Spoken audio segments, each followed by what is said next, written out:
I think that these things should be taught to kids early. Bro, like the things that I learned about mortgage and interest, I never forgot. You understand what I'm saying? I never forgot it. Why? I don't know, but I never forgot it. So it's important though that you kind of instill that into them early. I think, a way that we were talking about on the podcast was playing Monopoly. Word. Play Shout out to Jay-Z, play Monopoly with real money, man. But yeah, I mean, I love games, period, because games that expand your mind. Even basketball, but I like Jeopardy. Me and my wife used to play Jeopardy. She used to dust me all the time, like easy work. I was easy work for her. But yeah, man, I just think like, play things that challenge your mind, especially if it's money. That shit makes big sense. People think Monopoly is boring, but it's just like, for me, Earn Your Leisure, a great podcast people should listen to. I don't even listen to it as much. I'm like, oh, sometimes it'd be boring and it's jargon. I don't want to hear whatever.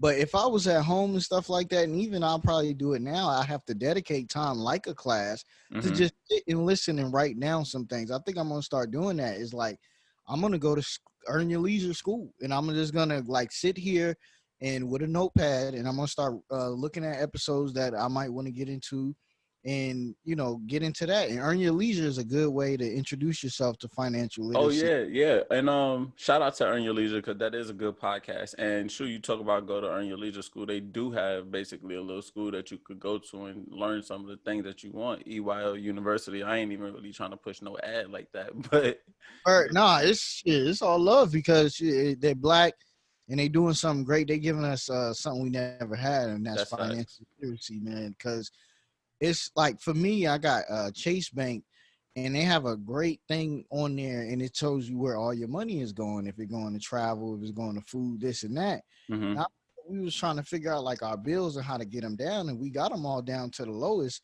But when you sat and looked, man, that eating out, that shit more than embarrassingly, like, shit, damn near a mortgage, real shit, a month. Yo, I mean, you know what though? I could tell you financially savvy to an extent when that's the problem, because that was our problem over here. Is eating out, man. Like eating out, that's a bill. When you really, after you look back at it, man. Right. When I looked, me and wife we was going on walks during like the heart of the pandemic in April and May. Like, fuck. We was like, yo, this is too much money. We was like, well, maybe we need to find other ways, because we was always wondering, like, what's up with like our finances and how can we get it better. And then also one thing we learned is that in April, when you couldn't really do much and eating out wasn't really a thing like that, we saved so much money.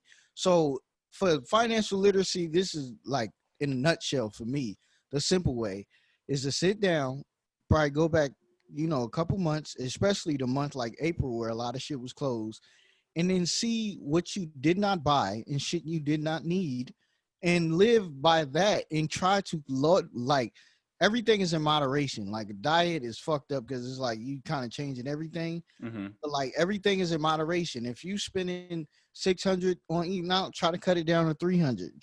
Try to cut it down to 500. Yep. Slowly wean it off. But realistically, you don't need that shit. It's not a bill, so you really should be able to cut that shit in half completely. And then what I'm saying is, find out if you have a bank that shows you where all your money really goes, or maybe you just set it up for bills, you set it up for travel, you set it up for gas, you set it up for just fun things you spend your money on, whatever. You break it down to these categories, and then you go check your bank statement and write it down and see for each month, and see how much money, and put it in categories, and see where you could cut that shit out, because people losing jobs every day, people losing businesses every day. It's very, very important right now that we all get this shit figured out, because, I mean, it's so sad when you see somebody 50, 60, 70 years old and they still working, and then you could tell for some people it's not because they want to, it's because they have to. And you don't want to be like that. We want to be don't.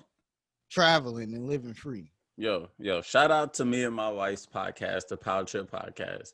Everything we talking about right now, I promise you could go over there and you could figure it out. Yo, we got a podcast on budgeting, so we teach you how to budget. We teach you how to break that down. We teach you how to allocate your money to each category down to your debt. We got that. We even got you on letting you know how to break it down and try to bring your income over your expenses. We have that. We also have it over there where you could check out the 5 bank accounts. We got the 5 top bank accounts to get you some money. So go over there, man. Like, because financial freedom is like important.